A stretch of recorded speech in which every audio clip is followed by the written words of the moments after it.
continue today in minor wave 5 of 3 of this entire structure. So this is wave 1, wave 2, this is the third, and the third is subdividing 1, 2, 3, 4 and 5.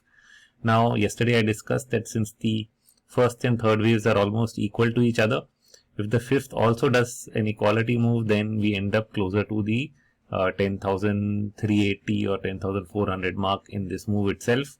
However, sometimes the fifth waves can truncate. You have some negative divergences on the hourly RSI, but you don't have a confirmation on the hourly momentum. So I cannot say it's done. All I can say it's possible. You have this first subdivision here.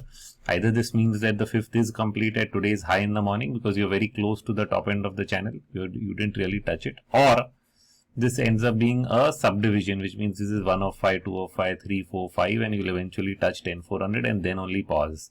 Now, of course, yesterday's high swing reading means we should be very close to a pause. So I think somewhere in the next 2 days, we will start getting the fourth wave down. Well, but then again, next 2 days means will you go to 10,400 and then get the fourth down is a little unclear.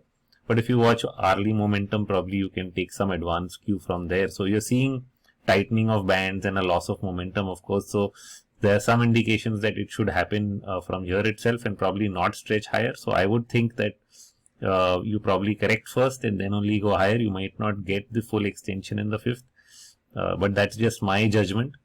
Since many times when you have 1 and 3 equal, the fifth can complete its full target expectation. So keep that open, that you can just see it extend as it is doing every day with gaps. Otherwise, logically, once you get that pullback, the wave 4 low is where the support is. So the wave 4 low is 9843, so we wouldn't possibly go below that.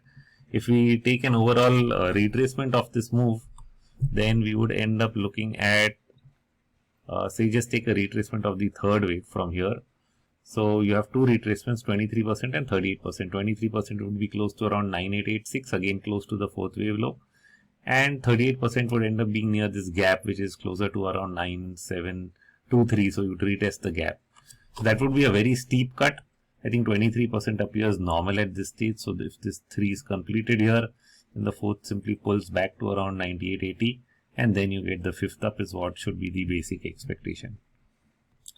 Now when we look at the Bank Nifty, as I noted yesterday, the fifth is extending. You have 1, 2, 3, 4 and then the fifth has 1 and 2. And you're doing the third of the fifth. You can say this is 1, 2, 3, 4, 5. So you have a third and a fourth.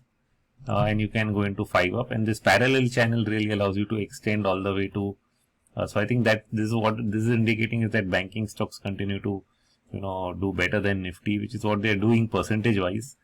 But as Nifty, if it is exhausting, then who knows, maybe Nifty will extend to 10,400. So this is where if Bank Nifty can, carry everything with it, then you'll probably see that. So the top trend line is at 21,900, which is almost the 22,000 mark, near where we peaked in April. So maybe based on Bank Nifty, we will continue to that level into tomorrow, which is also the weekly expiration. And so possibly the weekly expiration ends at the top end of the channel and at the 10,400 equality target. And then only we pause from there on Friday. So that could be a scenario if I go by what Bank Nifty is showing.